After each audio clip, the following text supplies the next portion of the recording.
นี่ลองเอาขึ้นมา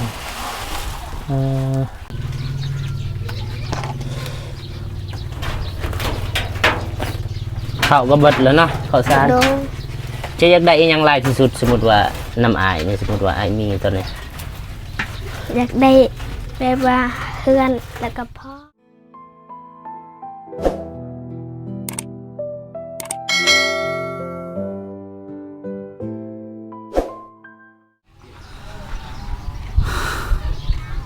โอเคพี่น้องเปิดภาพมาที่บ่ฝนอีกมือนึงเนาะ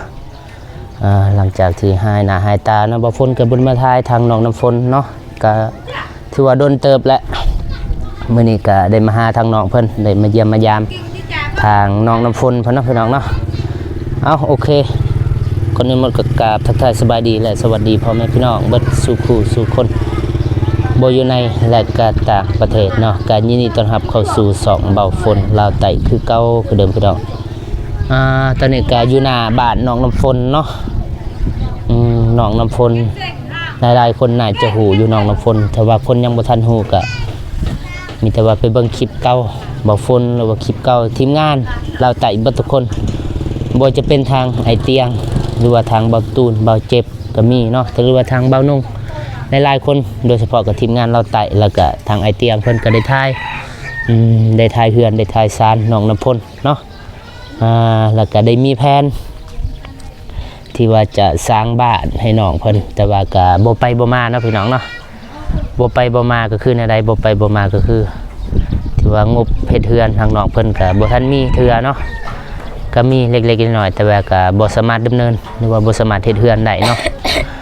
เพราะว่าทางดินก็ได้ซื้อแล้วเนาะโดยเฉพาะดิน ดินปลูกเฮือนก็ได้ซื้อแล้วก็เสาก็ได้ซื้อจำนวนหนึ่งถือว่าครบซะเสา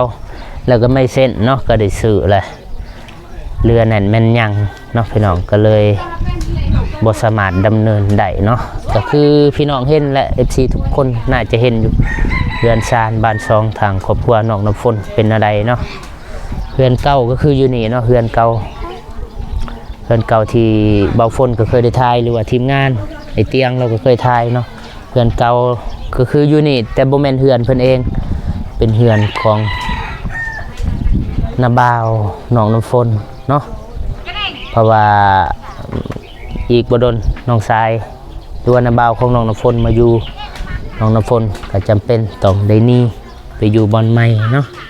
ว่าบ่แม่นเรือนเพิ่นเองพี่น้องเอารายละเอียดนะได้ภูมิทางลักษณะเรือนอะไรเรียกบ่ฝนก็สิถ่ายอีกเทื่อนึงเนาะหลังจากที่ว่าโดนบ่ได้ถ่ายให้ FC หรือว่าผู้ใหญ่ใจบุญพี่น้องเบิดทุกคนได้เบิ่งเนาะไปเบิ่งนำกัน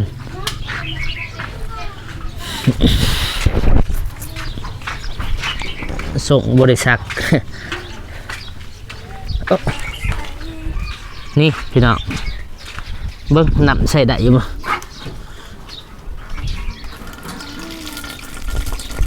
นำลินก็คือน้ำรวมอันนี้น้ำรวมกับเป่าฝนอันนี้พูนต่อมาตั้งแต่อยู่เทิงเฮือนเป่าฝนแล้วก็มาต่ออยู่นี่1หลัง2 3 4ครอบครัวใส่กอกเดียวนี่พี่น้องนี่ไล่ทำนี่แหละแต่ว่าปัจจุบันนี้เป่าฝนกับวิธีดีไซน์น้ำดินก็คือเป่าฝนเจาะน้ำประปาเนาะเจาะน้ำใส่เองแล้วก็ใส่น้ำรวมเพราะมันบ่เพียงพออะไรก็คือมันใส่น้ำดินที่เขาเฮ็ดรวมกับมันใส่ประมาณ10-20ครอบครัวมันจะบ่พอนะบ่พ้นก็เลยตัดสินใจเจาะน้ำบาดาลแล้วก็ปะน้ำอันนี้ให้เขาใส่นี่พี่น้องก็คือน้ำฝนอันนี้แหละนี่เนาะเหือนของฝนบ่ไปบ่มาเบิ่งขี้ตอกขี้ต้มเท่านั้น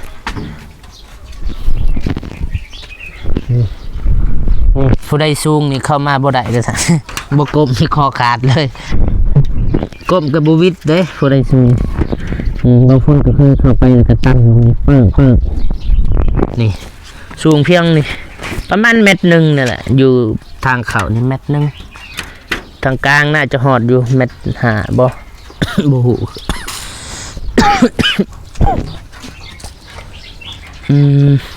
บุไปบ่มากับไอ้ต้นน้องคือกันนะบุเป็นเช็ดนะเฮ็ดยังน้องฝนนึ่งข้าว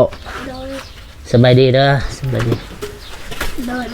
สบายดีเด้อนะบางคนสบายดีเด้อทางผู้ใหญ่ใจบุญทุกท่านแล้วก็เซฟังไทยฟังลาวลืออยู่ในต่างประเทศลืออยู่ในลาวขอสวัสดีสบายดีเป็นสุขสุขคนเด้อ สิดังไฟบ่เลย โดย ดังไฟเฮ็ดหยัง นุ่มเข้า มานี่บ่มา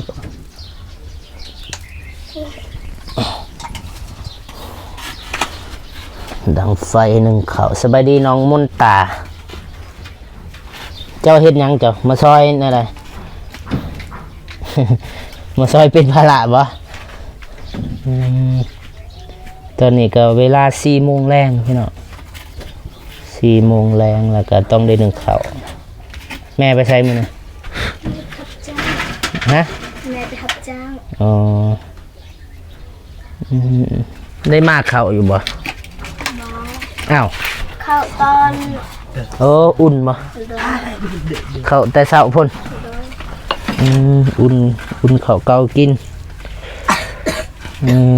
มื้อวานนี่ไปรับจ้างได้เท่าไหร่ ไปหาซิ 50 โดย ไปใส่อีหยังไปเฮ็ดหยังบาดนี่ลืมเลย ใส่ปุ๋ย ใส่ปุ๋ยน้ำบ่ฝนเนาะ โดย ได้หลายคนอยู่แล้วบ่ แล้ว จักโมงแล้วมัน ประมาณ4 โมง เมื่อยบ่ไปวัน คุณพ่อ ม่วนเนาะคนหลายเนาะ โดย ดังไฟพี่น้องจะได้เฮือนซานเจ้าฮอดไสล่ะ ก็ได้ดีขึ้น ลืมนะ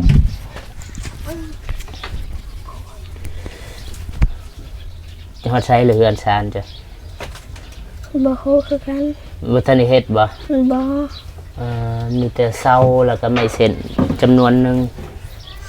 น้องน้ำฝนก็ถือว่าบ่อันนี้เสียงดังวัฒนาบ่ถึงบ่จังบ่สิบ่ได้เฮือนในน้องน้ำฝนหรือว่าวัฒนามาบ่ทันฮอดทางน้องเพิ่นเนาะหมอแหงแต่กระโปะไปใช้เบิดแหละ บ่มี ขกแขกคือบ่เห็นมี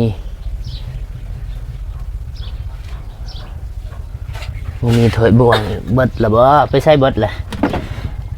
ผักขาผักชะอมข้าวยังลายบ่ข้าว บ่เบิดแล้ว ใส่เบิ่งได้สิไปเบิ่ง ไม่เครียด ใส่ข้าวจ้ะนึงก็เบิดเลย2 โลนี่ได้ป่ะสะอาดสะอางเนาะก็เป็นตะยูอยู่ใส่อุ่นบ้างอุ่นข้าวให้เบ้าง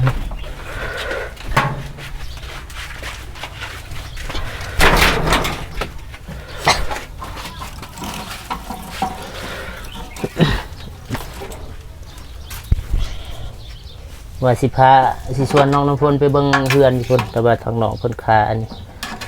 ดังไฟนึ่งข้าวให้แม่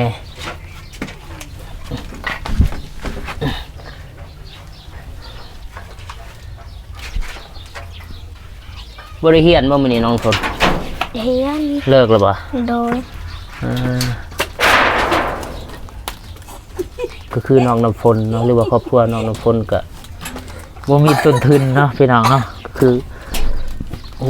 หลายๆคนน่าจะเคยเห็นอยู่ที่ทางทีมงานฮอดิทายก็คือดินดอนเนาะตอนเนี้ยดินดอนสิปลูกที่ช้างก็บ่มีเรือนซานดินดอนสิอยู่ก็บ่มีก็คือดินปัจจุบันนี่ก็คือว่าได้แล้วเนาะพี่น้องดิน ดินที่ว่าทางผู้ใหญ่เพิ่นได้ซอยเรือทางน้องน้ำฝนเพิ่นดินแล้วก็เซานอกนั้นแม่นยังเนาะตามที่บอกฝนฮู้มีต้นหนองอยู่คันใดเฮือนหรือว่าแล้วเฮือนน่าจะมีแห้งเบาฝนก็มีแห้งได้เห็นหนองเพิ่นมีเฮือนอยู่คืออยู่เฮือนนี่ก็บ่แม่นเฮือนเพิ่น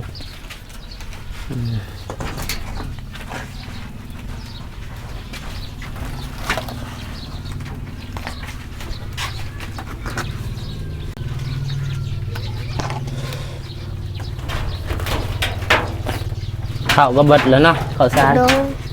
จะอยากได้อีหยังหลายที่สุดสมมุติว่าน้ำอายนี่สมมุติว่าอายมีตอนนี้ อยากได้แบบว่าเพื่อนแล้วก็พ่อ อยากได้เฮือนก็พอ โดย ยอมแล้วพอเนี่ยพอเนี่ยยอมนะหาผู้ใดที่หนึ่งเพื่อนเนาะ โดย ที่สองพอ โดย ที่สาม สามแหละพ่อกับแม่แหละสำคัญ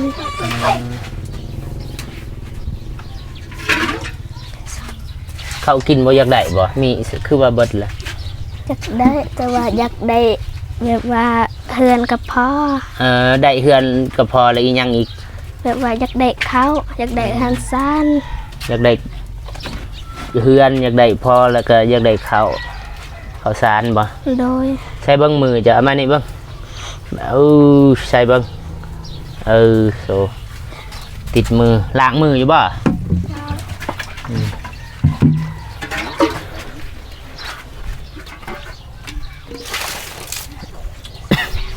ชีวิตเนาะชีวิตน้องน้ำฝนเป็นกันเองกันเป็นธรรมศาสตร์นี่ตักเอาหนำอยู่นี่แหละอีกมุมหนึ่งของน้องน้ำฝนเนาะพี่น้องเนาะหลังจากที่ว่ามาแต่โรงเรียนก็จะประมาณนี้แหละเขา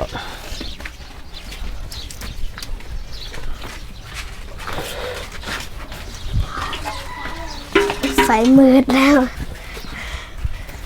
ฮะ บอกว่าไฟมืดแล้ว ไฟมืดและน้องน้ำฝนว่าบูฮูว่าถึกหรือผิดอยากหมอดเลยพี่น้อง นี่จะเอาไฟ ไฟหมอดเด้ออันนี้เพิ่นไปเอาไฟอยู่ใส่ เยือนนี้ อ๋อเพื่อนนี่บ่ไปเอาทานไฟ แต่บ่พ้นคือสิบ่ขึ้นสิท่าอยู่ลุ่มนี่แหละไปเอาทานไฟอยู่เพื่อนพี่น้องว่าบรรยากาศยามแรงพี่น้องบริเวณหน้าบ้านน้องน้ำฝน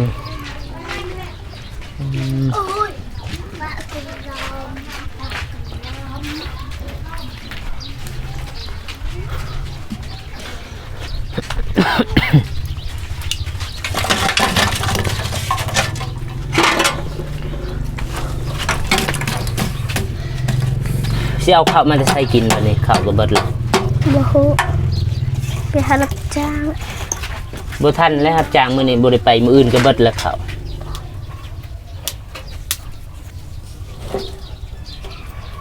มื้ออื่นก็เบิดแล้วได้สิจะได้บ่นะสิเอาหยังกินบ่นะ บ่ฮู้ น้องเพิ่นสิเอาหยังกินบ่นี่สิเอาหยังให้น้องกินไว้ต้นน้องว่าหั่นบ่มีแนวกินกินแต่ข้าวก็เบิดแล้วจะสิเอาหยังกินบ่นะ ผัดหอยเตือน ทานไฟ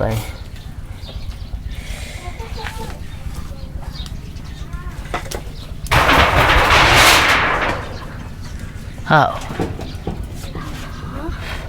ตรงนั้น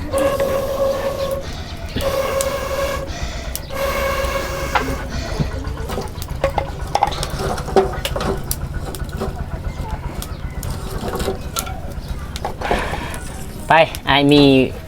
พรให้เจ้าแล้วเจ้าขอพรนำอายได้อย่างหนึ่งไปเฮือนอายก่อนเด้อไปย่างเฮือนอายพุ่นต่อยกันไป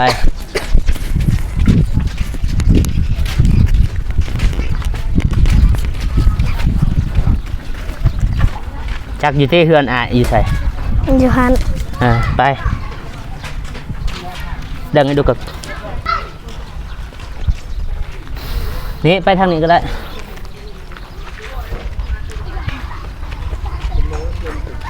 ไปเดี๋ยวสิ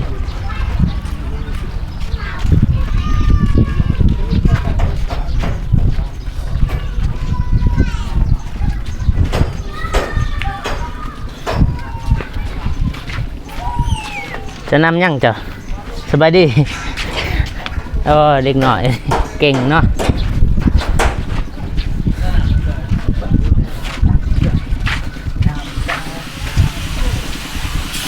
บ่ฮู้ว่ามีหยังเนาะน้องน้ำฝนอยากได้เฮือนน่าจะแม่นเฮือนแล้วอยู่นี่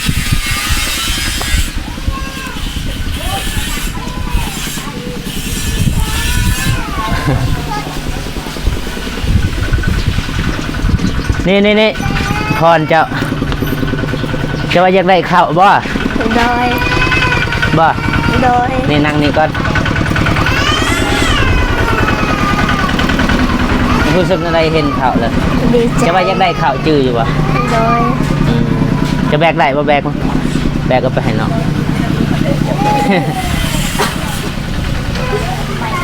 ได้อีตีฮะ มาได้ บ่ได้เอ้าคือใช่คือพูดไปอยู่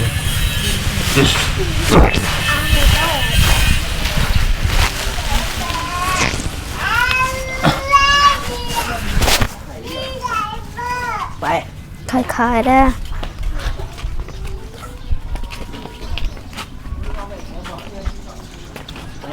ย่างก่อนนำ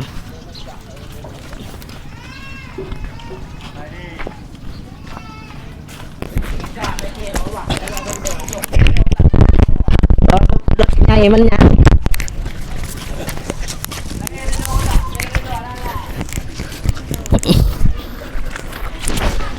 เป็นว่าคือบ่เอารถไปไก่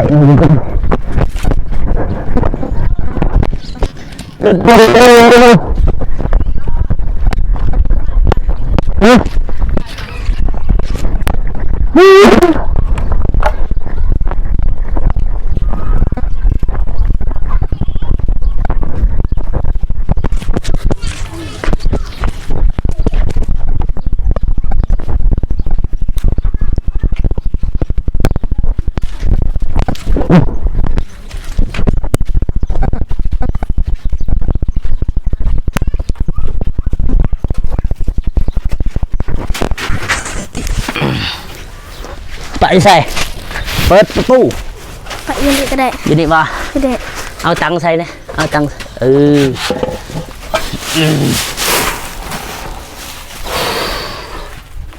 เรียบร้อยเนาะฮ่าเมื่อนักกระมัง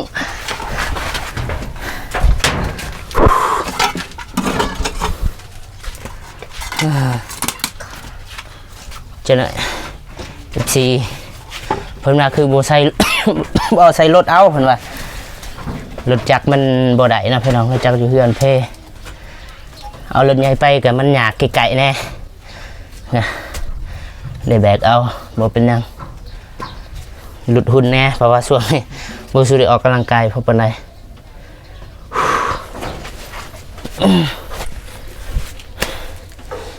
ได้เลขเขาประมาณจักเดือนมัน 1 เดือน 1 เดือนให้มันได้เดือนนึง โดย น้องว่ากินได้เดือน เดือนนึงรู้สึกยังไงบ้างเนี่ย รู้สึกดีใจ ผ่านมามีคนผู้ใดแน่ที่ว่าน้องน้ำพลจือที่ว่าผู้ใหญ่เพิ่นได้สื่อเขามาให้น้องตามที่บ่พลน้องน้ำพลจือ แม่พิมพ์กับแม่แผ่นและชื่อ จือจะซองทานเนาะ โดย ก็คือน้องน้ำพลเพิ่นว่าจือผู้ที่ว่าเคยให้เพิ่นคือว่าซื้อมีแห้งเนาะบัดนี้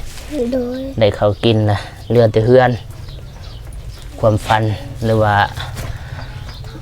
ที่ประพลได้ถามน้องอยากได้อีหยังที่สุดน้องเพิ่นก็ตอบว่าอยากได้เฮือนหลักๆก็คือเฮือนที่ซองก็คือพ่อให้พ่อกลับมาเนาะ ก็ เห็นบ่น้องน้ำฝนเห็นบ่อันที่3ก็คือข้าวกินใน3ข้อบ่ฝนก็ให้ได้แต่ข้อเดียวส่วนเฮือนได้บ่ก็บ่ทันร้อยเนาะพี่น้องเนาะก็คือบ่ฝนได้แจ้งในคลิปอันนี้แหละ ตอนบ่ฝนเปิดคลิปก็คือเฮือนก็ได้แต่ดินแล้วก็เศร้าเนาะแล้วก็บ่ทันได้ดำเนินจักเทื่อเนาะพี่น้องเนาะเพราะว่าทางทีมงานก็บ่ได้มีงบถ้าเฮ็ดเฮือนแล้วก็ยับออกก็รอคือสิไม่แห้งเนาะถ้าแล้วเฮือนก็คือข้าวอันนี้เนาะข้าวเป็นข้าวของผู้ใหญ่ใจบุญทางฝั่งไทยพุ่นแหละ เพิ่นได้โอนเงินมาทางเบาฝนเนาะจำนวน 1,300 บาทเนาะเป็นข้าวแม่ทางฝั่งไทยจื้อเด้อข้าวแม่ทางฝั่งไทยแม่พิมพ์แม่เพียนแม่กันแม่ลินให้จื้อไว้ในหัวใจนะจื้อไว้ในหัวใจเพราะว่าเพิ่นก็คือผู้มีพระคุณต่อเฮาผู้ใหญ่ที่ว่ามีพระคุณต่อเฮานะทั้งที่เพิ่นบ่ได้เป็นหยังกับเฮาบ่ได้เป็นญาติพี่น้องบ่ได้เป็นไส้เลือดเดียวบ่ได้เป็นตระกูลเดียวแต่ว่าอยู่คนละประเทศแต่ว่าเพิ่นได้ซอยเฮานะได้ซอยเฮาสำนีก็ถือว่าเป็นผู้มีพระคุณของเฮาฉะนั้นเฮาบ่ต้องลืมบุญคุณเพิ่นโดยถึงเฮาสิบ่มีหยังตอบแทนเพิ่นเฮาก็ขี้ลายก็เฮาก็ต้องเก็บไว้ในใจนะซื้อเพิ่นผู้นี้เคยซอยเฮานะชื่ออยู่บ่ซื้อแม่พิมพ์ลองว่าแม่พิมพ์แม่พิมพ์แม่กันแม่เพียนแม่ลินก็คือแม่ทางฝั่งไทยนะพี่น้องก็คือแม่ฮักเบาฝนหรือว่าแม่ฮักน้องน้ำฝนเนาะที่ว่าได้ซื้อข้าวให้น้องเพิ่นเพราะว่าถ้าแม่เพิ่นบ่ได้ซื้อข้าวมื้อนี้ก็คือว่าน้องน้ำฝนบ่มีข้าวกินแหละเหลือแต่มื้อเดียวเหลือแต่คาบเดียวก็คือมื้ออื่นตอนเช้าน่าจะเบิดหอดนี่ดิพี่น้องนี่ฝนก็ยักตกแหละคึมโอเคน้องน้ำฝนมีแต่ขอบใจเพิ่นแม่เพิ่นจื้อที่ซื้อแม่สีทานเพิ่น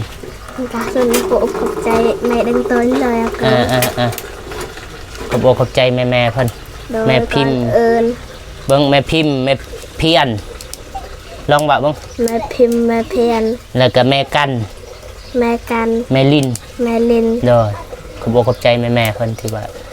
ได้ซอยเรือทางน้องน้ำฝนมาตลอดเนาะโดยก่อนงดลูกก็ขอบใจแม่พิมพ์แม่เพียนและแม่กันแม่ลินโดยจังได้ลูกก็ขอให้พ่อแม่จงอยู่เย็นเป็นสุขกายสุขใจก็ขอให้สุขภาพแห้งความเจ็บอย่าสุดความไข่อย่าสุมีคอยให้มีแห้งปังตลอดปีตลอดชาติไม่ฮอจะได้ถึงนอนก็คอยได้เงินหมื่นตื่นก็คอยได้เงินแสนยางแกงก็คอยได้เงินล้านยางกลางบ้านคอยเป็นมหาเศรษฐีเดินเบา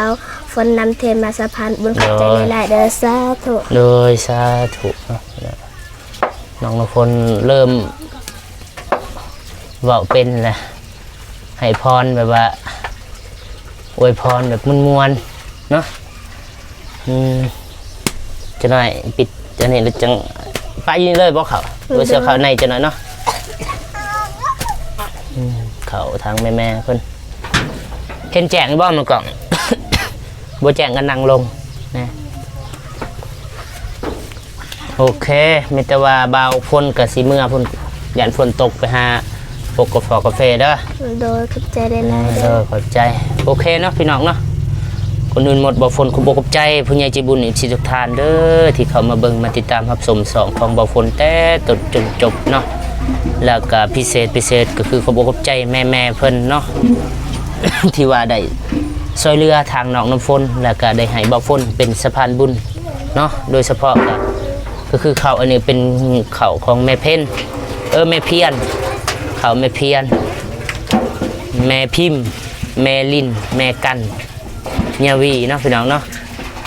บ่ฝนขออวยพรให้แม่ทั้ง4จงอยู่เย็นเป็นสุขกายสุขใจสุขภาพแข็งๆเด้อความเจ็บบ่ได้ความไข้บ่มีบ่ไปกับผีบ่ให้หนีกับเพิ่นให้ลำรวยๆปรารถนาสิ่งใดขอให้ได้สิ่งนั้นสมดังปรารถนานอนก็ค่อยได้เงินหมื่นตื่นได้เงินล้านเนาะก็คือน้องน้ำฝนเพิ่นอวยพรเนาะเอาสูตรเพิ่นไปใช้มาใช้ก็ให้ปลอดให้ไพ่เหตุธุรกิจอันใดการงานอันใดก็ขอให้ราบให้ลื่นให้ประสบผลสำเร็จในหน้าที่การงานเนาะให้มาเท่านี้ให้ได้กลับคืนไปเป็น100 เท่าพันเท่าเนาะพี่น้องเนาะสาธุโอเคมีแต่บ่ฝนแล้วก็น้องๆก็สิขอจบคลิปเพียงเท่านี้เนาะพอกันคลิปต่อไปสำหรับคลิปนี้บ่ฝนขอกล่าวคำว่าสบายดีเด้อบ๊ายบาย